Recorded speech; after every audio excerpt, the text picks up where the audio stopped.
Hello, friends, and welcome back to 20 Questions With. For those of you who are new here, this is my fun way of introducing you to other costumers and costubers by asking them 20 silly questions. Today, we are talking to Bella from Bella May Designs. Welcome to my channel, Bella. Thanks for having me. Can you tell us about yourself and your channel and like what you do for a living? Oh, I was thinking about this question. I sew and I video the process. That's basically like my motto is learn, create, and inspire. So I just kind of try to show that process with my videos.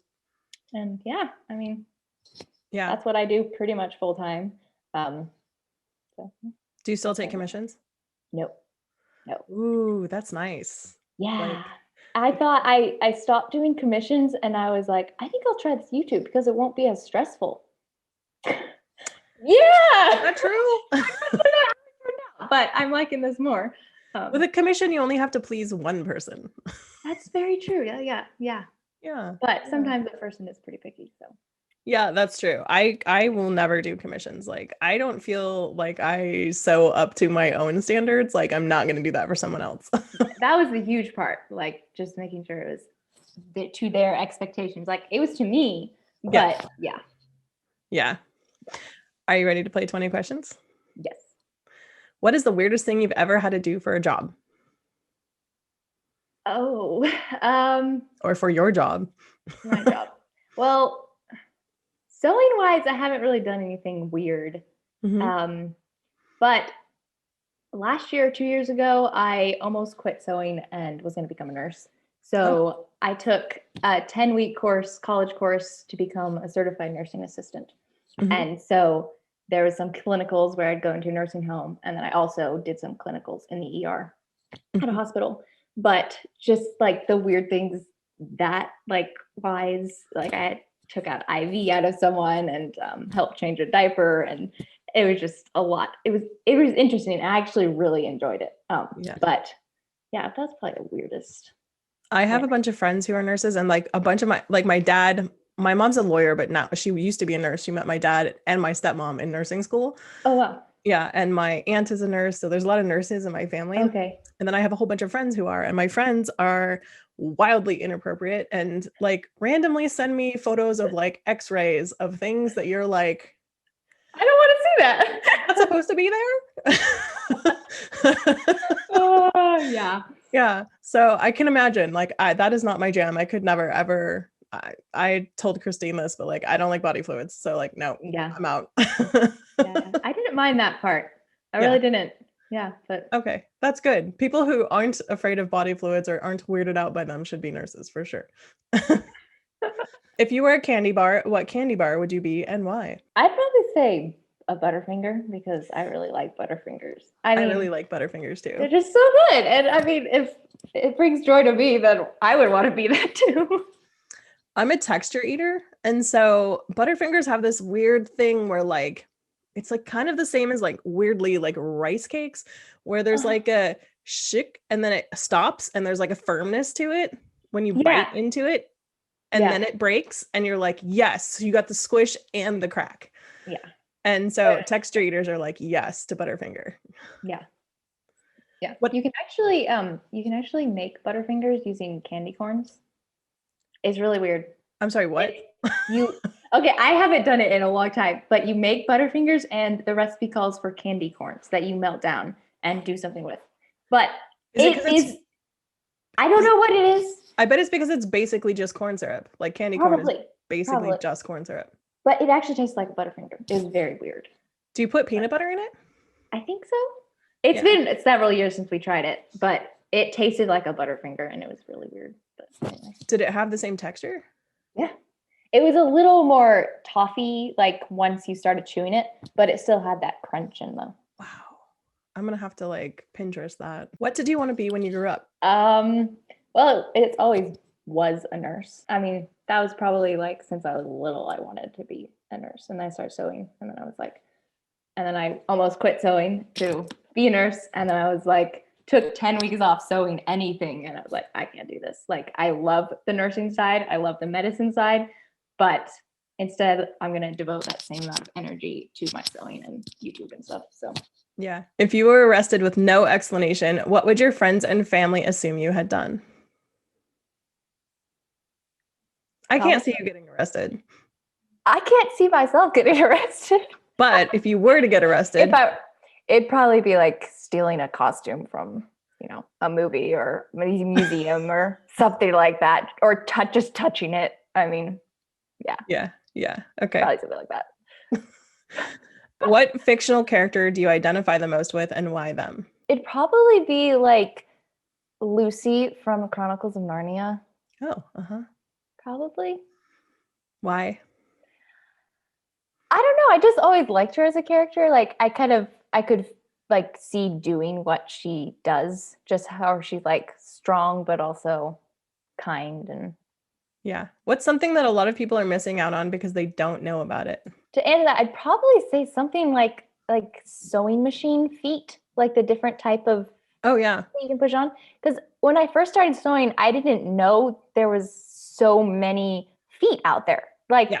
I discovered like the ruffler foot, and I was like, this is so amazing. Like Mhm. it saves so much time. Or gathering foot or the rolled hem foot. I mean, Mhm. those are things that I use all the time. And like when I started out, I didn't realize like that was available. And so Right. Yeah. yeah. Um, I find those things really helpful for very specific things, and you have to like play with them and learn it. Like people keep trying to tell me to use a ruffler foot to make pleats, and I'm like, these are knife pleats. That's not Yeah. gonna work. Yeah. Yeah, I mean, it's different for different purposes, Yeah, yeah, but yeah. yeah. Yeah. Yeah. So So, what are your favorite feet? it's probably the rolled hem foot and the ruffler. Yeah. Um, because I use both of them for making my Cinderella frills. Hmm. And I just literally spent 3 days sewing Cinderella frills. And I'm like, my brain is gone right now. But they're just so practical. The Yeah. rolled hem foot is amazing. And then the ruffler, I would much rather use a ruffler foot than a gathering foot. Hmm. Yeah. Because the gathering, like the gathering foot puts this tension on the thread to gather it, and it just like annoys me so much. And then the ruffler just like it's everything so nice. One of them feels like sort of smooth and easy when you like wave the fabric around afterwards, and the other one Uh-huh. feels like uneven and tense, Yes. and it's that Yes. tension that does Yeah. that. Exactly. Yeah. Yeah. My favorite is the pin tuck foot. Like if you've ever had to do pin tucks by hand, the second you discover that there's a pin tuck foot, you're like, I did not know there was a thank pin foot. Jeebus. Like yeah. I will have to look into that. Yeah. Yeah, there's more than one too. There's different pin tuck feet for how many pin tucks you want to do. Okay. Yeah, because there's like tracks in it that let you track the one next to it in the track so that it does the Okay. So next one it's in the perfect spot. oh. Having done hand done pin tucks before, I'm like never again. Like, Yeah. Yeah. I can see nuh-uh. I want like a patch for my jacket that just says never again. Uh-uh. that. Yeah. Would you ever try space tourism if you had the money for it? Um, that's actually an interesting question. Because I have always like when Elon Musk and stuff were talking about, sending random people to space, I was like, if they opened a lottery for like going to space, I would totally enter. And if I won, I would go. And I would vlog the process because like and sew something in space, wouldn't that be so cool? Sorry, like that's my brain. But so yeah, I probably would if I had the money, which I never will. So I hadn't really considered the vlogging aspect of that question before. That's a good oh. point. Yeah. I'm a surface dweller, so I'm like, mm-mm. Yeah, I wouldn't want to be there for very long. Like, Yeah. and it would have to be like guaranteed safe, no chance of failure. Well, that doesn't ever happen. Like even cars don't have that, right? I know. So I So probably wouldn't like, I'd still do it. Like, I literally thought of a dress that I would make if I went to space because it would like float so like neat. Yeah. what dress is it? It would probably be like a really like modern flowy made out of silk gauze and Umissima, which is that really expensive fabric I just bought for the Cinderella dress. And it floats on its own, like here on Earth. So I can only imagine what it would do in space. Yeah. So it'd be like a really just, it almost looked like you're, I don't know, just like glowing, kind of floating. That sounds awesome. Like that would be really cool. I hadn't even thought about the fact that you could sew up there. Yeah, I know. It might be hard though, because you can't really get tension on stuff. Well, I was thinking the same thing. Like, where would you, like, how would you hold things and stuff? But Yeah. yeah, I don't Yeah. know. It's an interesting thing to think about. Yeah, for sure. What is your favorite way to waste time online? Pinterest. Mm, Pinterest gets me every time. yeah. Like, I will go on rabbit hole after rabbit hole, and then you like go back and it's like, oh, this is like items of this pin, and then you keep going back and it's like you keep going to the suggested pins below. That's probably like where I spend the most time. I am the weirdo on this planet that, okay, I don't have Facebook. That's a weird thing. But also, I never got into Pinterest because every time I use it, I'm like, I don't understand I'm old. I'm like, I don't understand what's going on. Like, I think it is the rabbit hole ness of it, and that everything you touch rabbit holes you into something else, and it's like a maze. And I'm Yeah. like, no, I want linear organization so that I can like file this for later. I'm also like a hoarder, so I will like try to save everything. It's too much. Like you can't. Like it's Yeah, I can see that. yeah. Yeah. That's why I So get sidetracked on it probably, because it just doesn't have any limits. also like I'm fine with it on the computer. Like I can understand how it works and like what to do with it. As soon as I get to the phone, I'm just like, Yeah, the mobile app isn't as enticing to me. yeah, I'm like, I don't know what's going on here. I tried to like click through to the original source of this, and somehow I'm in my own Pinterest thing again, and I don't know where Uh-huh. that thing went, and I Yeah. don't know how to get it back. So yeah, I'm like, I don't know what to do here. Yeah, I can see that. This is one of the first times that I realized like I'm an old lady at this point. Like, I mean, I am like pull up your pants and get off my lawn too, but I'm like, I don't understand this technology. I'm not dealing with it. So where do you get lost on? Probably Instagram. Like Okay. I do fall down that hole a lot. I'm like, do I hang out on the internet a lot? So I build the internet for a living. Like that's my Oh, job. I wow. make Okay. websites. So yeah, the internet isn't a place I Yeah. like to chill. Like that's Oh, that's why good. I sew is so like I can look at something that isn't a screen. Yeah. So and then I make YouTube videos about it and look at a screen. Yeah. Oh, Yeah. I spend a lot of time on YouTube. That is something. Okay. Um, I weirdly, I mean, I watch people in our community for sure. Yeah. And then I watch like lots of like Graham Norton shows or like clips of Keanu Reeves doing whatever, or some funny guy saying something funny, or like uh what is that guy's name? Ewan McGregor being cute for 5 minutes or like whatever. Like that's my clickbait. Okay. Yeah. Okay. So what was something that you thought would be easy until you tried it? Drawing, like Oh, mm-hmm. fashion drawing. I've always, for some reason, thought it would be kind of easy, or not easy, but just something that you could get used to. But no, it's like you have to have the art for it. And something even on that same line is I got an iPad Pro, whatever. You can use Yeah. the pencil on it. Uh-huh. And that all the videos like, hey, get fashion drawing stuff, like draw stuff pretty fast with it. And I was like, this is perfect. I mean, I can sketch on that. And then I was like, I hardly use it anymore because I'm like, that's not easy. That's like so Mm-mm. hard. It's almost harder. Yeah. Yeah. Yeah. Yeah. I have a Totally. Surface, like I'm talking to you on it now. I got my Okay. pencil. Um, so I also thought that. Mm-mm. I Really don't disappointing. have an art brain, is what I've learned. I have a linear at Pinterest. Hi. I have a very linear brain that like I can follow 15 tracks at once. That's not a problem. Like I'm good at like management because I can whack-a-mole really good, but I don't have an art brain. And I think those brains are I mean, actually different. your sewing is so artistic and stuff. No, it's really It not. doesn't. All I'm doing is taking a pattern and then I'm applying some other thing that already exists to that. I'm good at like combining two things that already exist, but I don't do anything original. I don't drape, I don't pattern, I don't do any of those things. Hmm. Like it's a like it's like Instagram mystery. Like I'm not creative at all. I actually just take things that already exist and mash them Yeah. together, I which mean, is a form of creativity. I will give yeah, you that. but it's People a will yell at different, me in yeah, these yeah. comments right now. I can hear them yelling at me. It is a But form of creativity, but it's not like oh, I just have this vision for a dress and I draw it, right? Like that's not Yeah. how it is. Yeah. Yeah. Yeah. So, Yeah. and there's lots of people in the community that are like that. And it's actually, I think it's really good to say that I'm like that because there's other people out there who think, oh, I'm not creative enough to sew. And I'm like, I am proof Yeah. that, Yeah. yeah. Well, I was thinking the same thing. Yeah. Cause you always think, oh, you need to be artistic or, know every, the fall of fabric and stuff. But you don't. I mean, as you were talking, it's like, I guess I kind of do that too. That's why I replicate things because I know what I'm aiming for. And it's just the figuring out the process of getting that in real life. Yeah. But yeah. Yeah. Yeah. So there's a million different paths to sewing and there's a million different ways that you can be creative. It's just that my brain isn't an art brain. Like I don't draw things.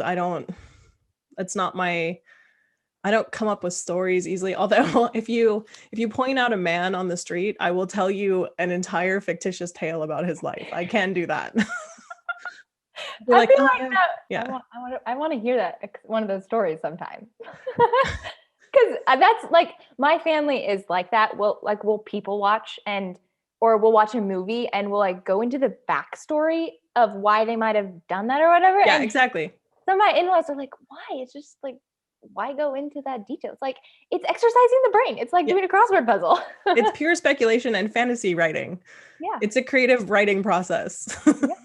Yeah. Yeah.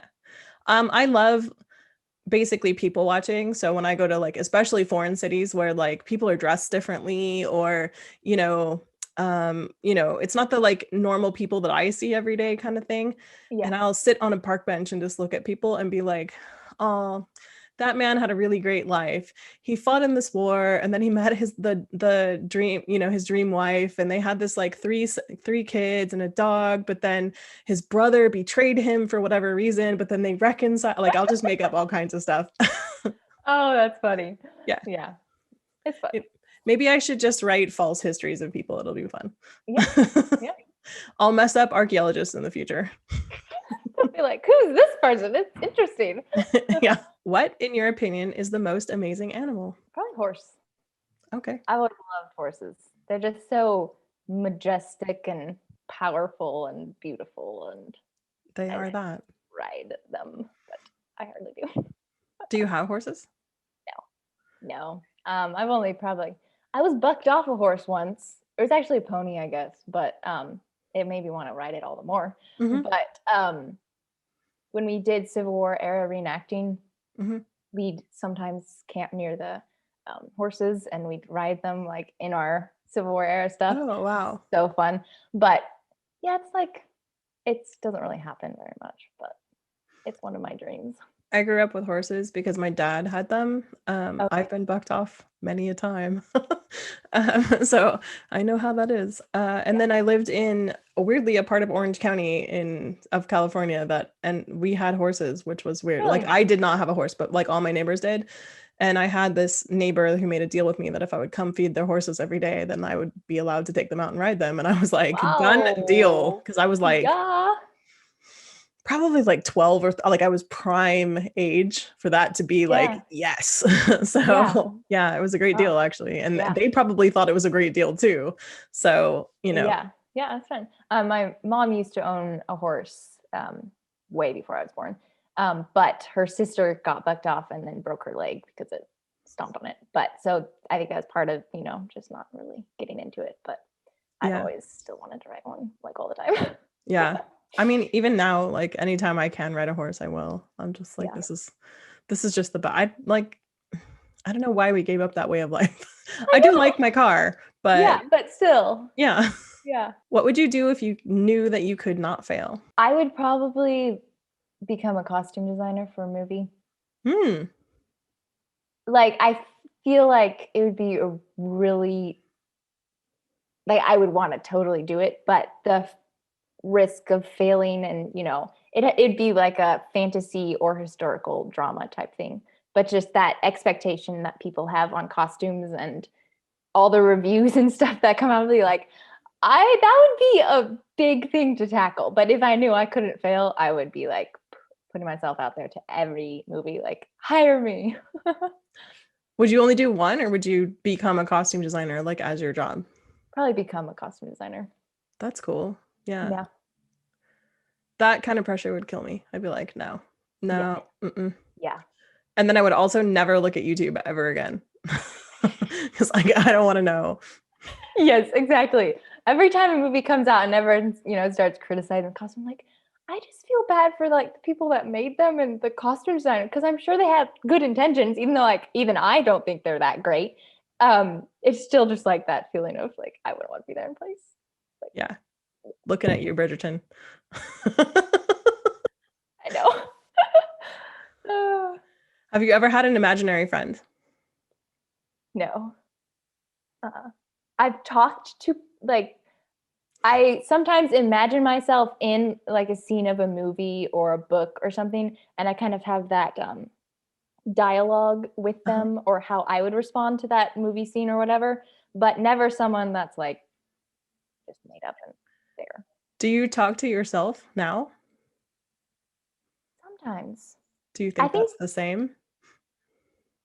well, I don't know if I'm really talking to anyone or even myself. It's more of just, I don't know, maybe it could be. Thinking out loud?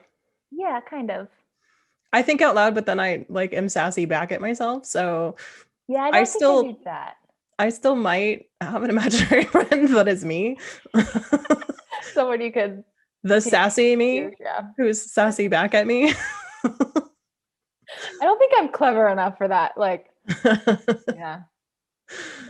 No. I'm not mean to me ever. Like I'm not like you idiot, blah blah blah. I see people talking to themselves and they say stuff like that, and I'm like, no, Mhm. your imaginary friend should be nice to you. Otherwise, they shouldn't Yeah. be your Yeah. friend. But like Totally. I am sassy, and then I'm like, Okay. haha, good one. Like That's funny. Yeah. I didn't I think of that. spend too much time alone, is what I just learned. Oh, yeah. Yeah. Yeah, me too, I think. What book or movie do you wish you could experience for the first time again? This is a hard question because there's a lot of movies that I really enjoy the first time, but then watching them again isn't as enjoyable, but they're like all leaving my mind right now. I'd have to say it's something like Inception, Oh yeah, that was um, a good one. or Interstellar. Hmm. We just watched that one for the second time, and it was actually, I think, better than the first, but there It was is like better 5 than years. first. Yeah. But yeah, probably one of those. Like Inception's the also sort of better the second time because you understand what's going on at all. Yeah, it's true. Have you And watched Tenet yet? yes, it's not one that I would want to watch again. And I Oh, it's one probably I had to watch again. Yeah, that's what okay, so interesting thing with my brother, he is like a total genius person.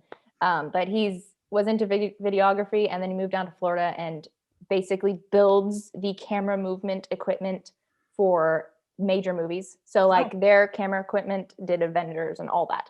But he was watching it and he's like kind of like it's interesting and you could go deep into it, but at the same time at the surface it was interesting enough almost. So I was kind of on the same wavelength as him and it's like we could go deeper into this, but I feel like it would never end. And so I'm just going to keep it at the surface level of that kind of makes sense.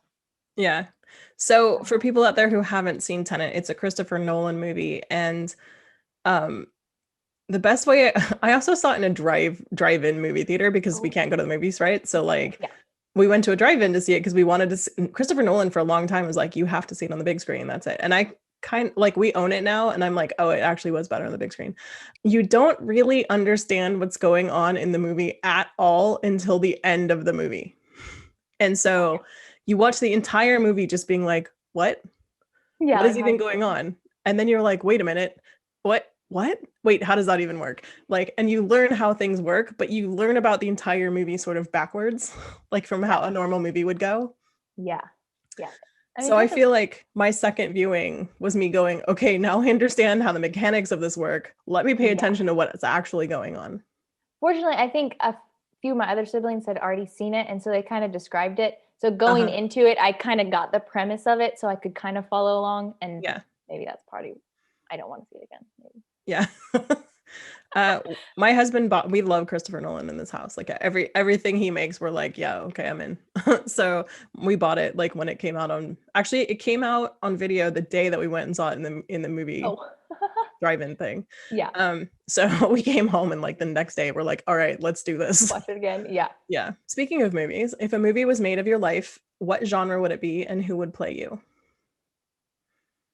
Oh, what genre? It would probably be like a complete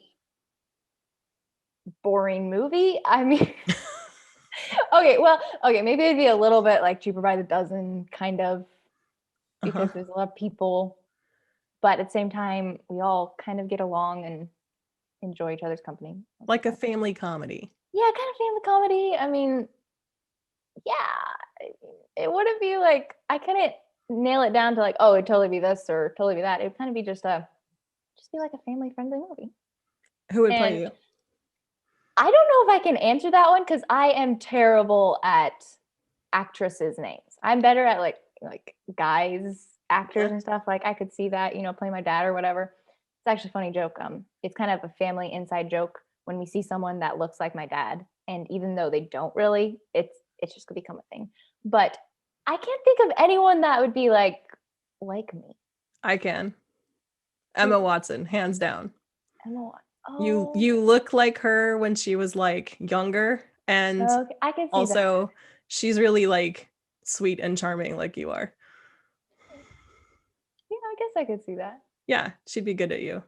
Yeah. I would have mine be a mockumentary, like Okay. a silly documentary that is sort of absurd, because like there are things that I do in my life that I don't want to do, but I do them because I know it will make a good story later. Okay, yeah, I can. They are absurd. So He would play you. So the person who I would like to play me would be like Julia Stiles, because she's nice but also sassy. Okay. Yeah, so I'd probably watch it. yeah. It would be very funny and moderately ridiculous, I think. So Yeah, those are fun movies. yeah. If you could hang out with any cartoon character, who would you choose and why? Oh. You are going to know an entirely different batch of cartoon characters than I know, because I think I am twice your age. Yeah, well, we didn't really watch a whole lot of cartoons growing up. It'd probably be Belle in Beauty and the Beast. Mm-hmm. That was probably my favorite. Emma Watson. Well, see, that's where it changed though. So when live action Cinderella came out, I'm a complete Cinderella live action fan to die for. Like nothing beats it, in my opinion. And even though people try to convince me otherwise on my channel, I love it. I think it's not great. happening. But the Beauty and the Beast is kind of like, no, I think Cinderella's back. Like that's my top now.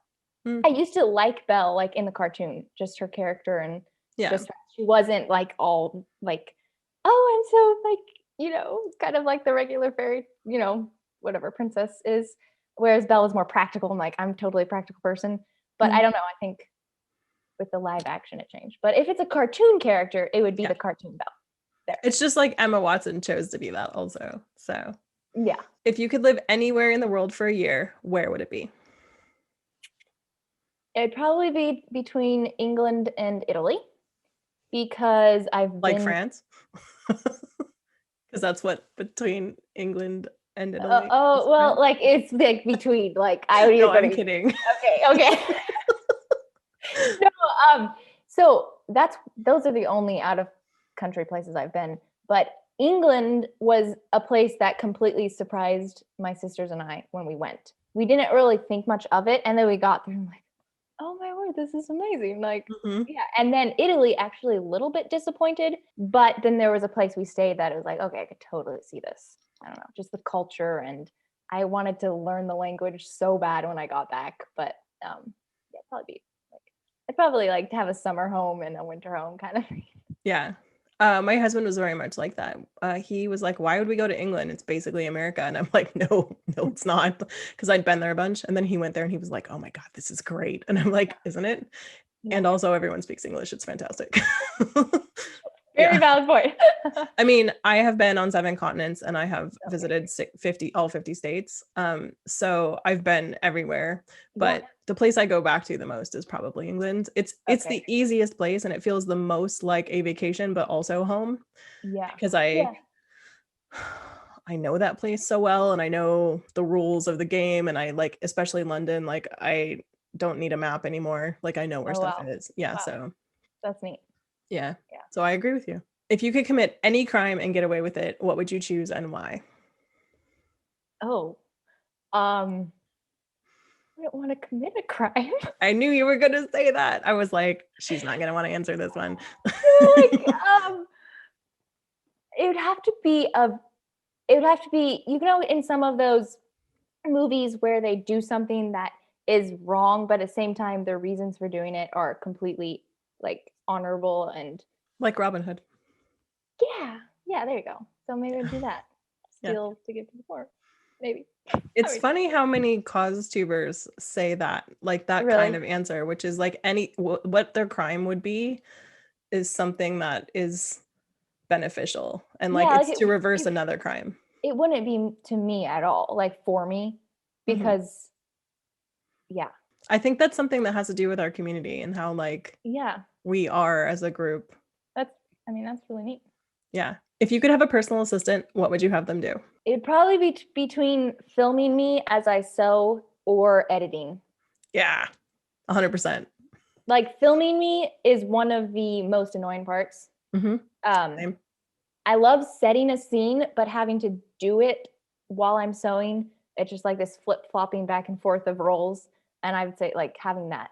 But then editing, like if I could just send footage off and know that they knew my style well enough to do it, I would also have them do that. Yeah. I think one of the things people really don't understand about being a YouTuber is it is a completely separate hobby than the thing that you're trying to show people is your hobby.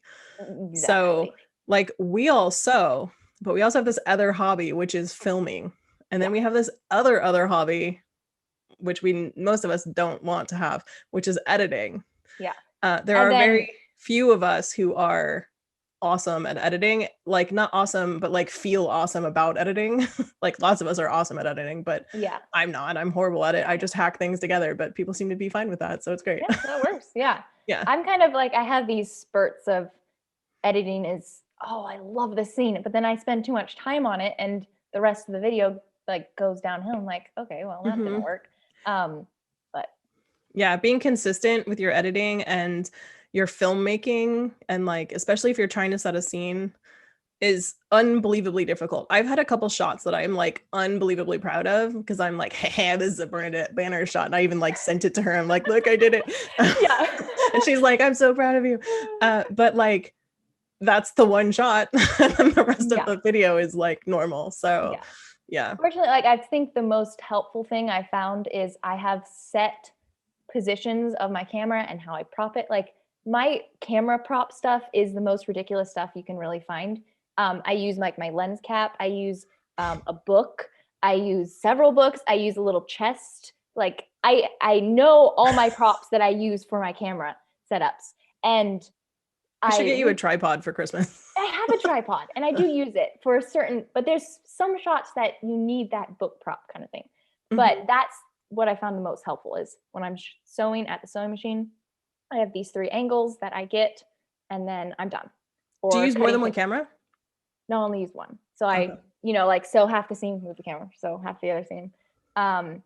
And then the most frustrating thing that I ever had to do was I dropped my Canon in water and it no longer works. So at the end of the year, I replaced it and then had to upgrade or decided to upgrade. But in that time, I was using my little tiny, it's like this big Sony camera.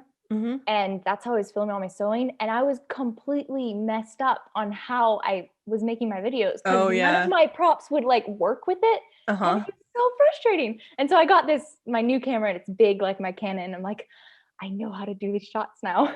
So do you know that you can send your Canon into Canon and they will fix it? Yeah, so it was a third party person that I sent it into to get a free estimate, and it was about $400 to fix it, and only spent 500 on it. So I was like, Oh, okay. Yeah. no. What Oh, Canon do you have? oof, it's the 50D. Uh-huh. Yeah, the 50D. I bought it used from my sister, Yeah. who's a photographer. But yeah. Canon might be able to fix it somewhat cheaper, but it won't be that much cheaper. But here's the reason I think you should consider that. Then you could have two cameras going at the same time.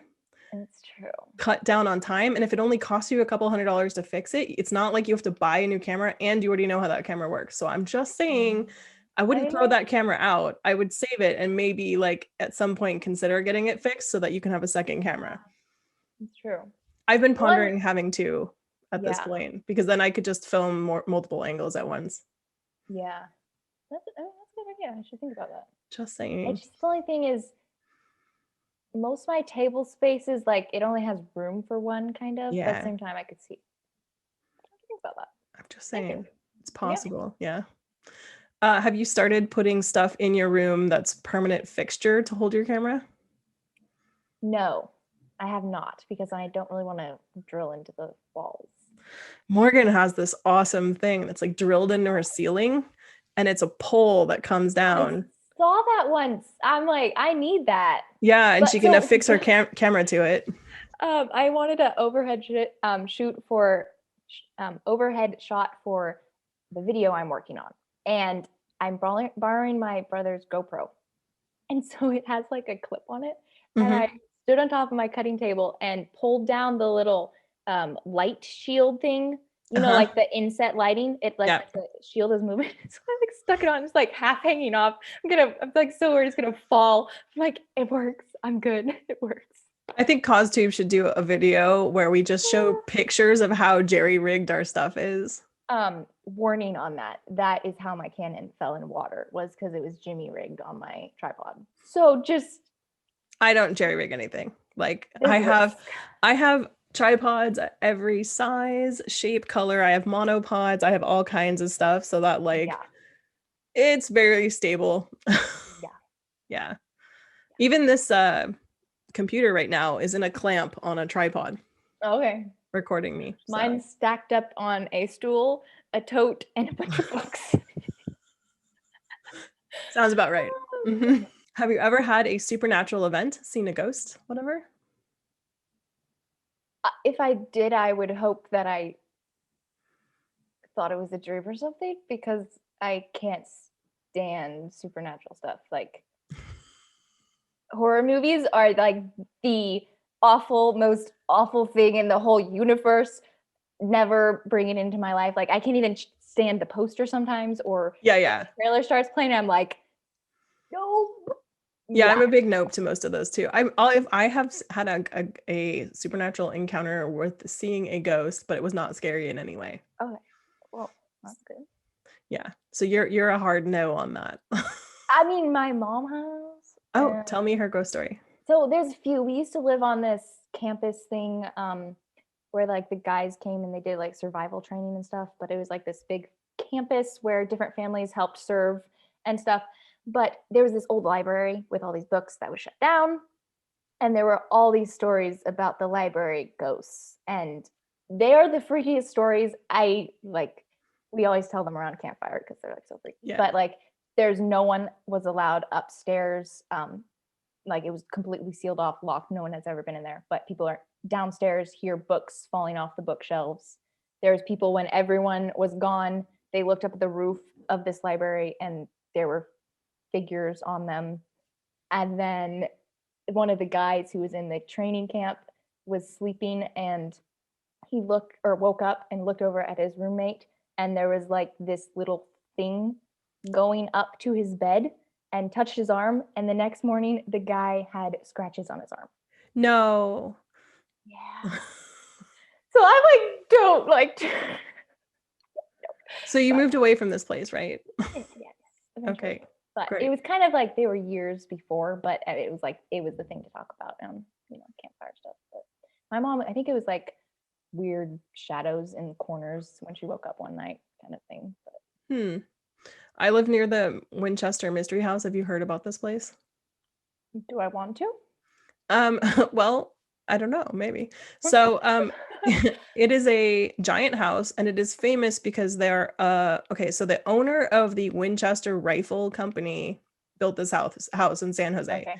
when San Jose was all orchards, because for a really long time there was a giant river that ran through here, and it was beautiful and picturesque, and they grew lots of fruit here and stuff. Now we grow chips and circuit boards. um, so when Mr. Winchester died, the house went to Mrs. Winchester, and Mrs. Winchester started seeing all the ghosts of all the people who ever got shot by a Winchester rifle. And so she heard the ghost, and the ghost told her that she can't stop building her house. So she hired a 24-hour a day construction company to live on her property and constantly construct her house. So there are like stairs that go up into like nothing, like you can't climb the whole stairs, but the stairs are still there because they turned the thing above it into a room. There are doors that open and then drop off. There's like all kinds of stuff in the house, and you can take tours of it. Sounds spooky though. There's like a seance room that has like 3 entrances but no exits kind of situation. Yeah, so there's all these things because, like, you can only build a house so much before you have to start like reconstructing what's there, but they didn't tear down what was there before. Like if you had a window in your room and they built onto it, they would just leave that window there. And so like there's windows in rooms to other rooms. And yeah, when you go on the tour, it's like, I think you walk in the house and I mean, if you look at it from the outside, it's a mansion, like it's definitely a big place, but you walk 2 miles inside the house. Oh my word. Yeah, so Wow. it's crazy, and you don't see the same room twice. So like there's like hundreds of rooms in there and stuff, and then there's also like a basement tour and an attic tour, and like lost in there. I could absolutely see you getting lost. I mean, if you like went through it a couple times, you'd probably know your way out. Yeah, but like, yeah, we did the like Halloween ghost tour, and one year it was awesome, and then the next year they changed the theme of it, and it like went downhill. But it was a fun place to go for Halloween tour. Like they do flashlight tours where everybody walks around by candlelight with like fake flickery candlelight things. All right, the zombie apocalypse is coming. I'm going to qualify this. You cannot, people and pets and all sorts of stuff are not items. What 3 items do you grab? So, mentally preparing myself. I hate zombies. Like, they are the worst thing that has ever been invented as far as a scary object. When I was really little, like 13, I watched World War Z, and my sister sometimes teases me like with the little like sound, and it still freaks me out. That's how much it freaks me out, like how many years later. But a year after watching that, like the night after watching it, I literally went to my parents' room and I was like, can I please stay with you? Because this is like, I can't sleep. It's awful. So yeah. But anyway, like first off, if there was a way to just like go die without, not at the hands of the zombies, I would go do that. It goes really bad. But to be practical, I would, if I had to escape and dying wasn't an option, I would grab a compass. I don't own one, so that's probably. So you have to own it right now. Let's just say you're gonna go get one just in case. Yeah, I'm gonna go buy one right after here. Your dad has one somewhere. Yeah. It's fine. Yeah. A compass, a water filter. Because you can pretty much go anywhere and get water. Yeah. And a knife. Because knife is probably the most practical weapon, but also useful tool for like cutting down branches and creating like a, canopy or covering. Yeah, for sure. Not very many tools that can be used for sourcing food, but also for just practical getting stuff and, Yeah.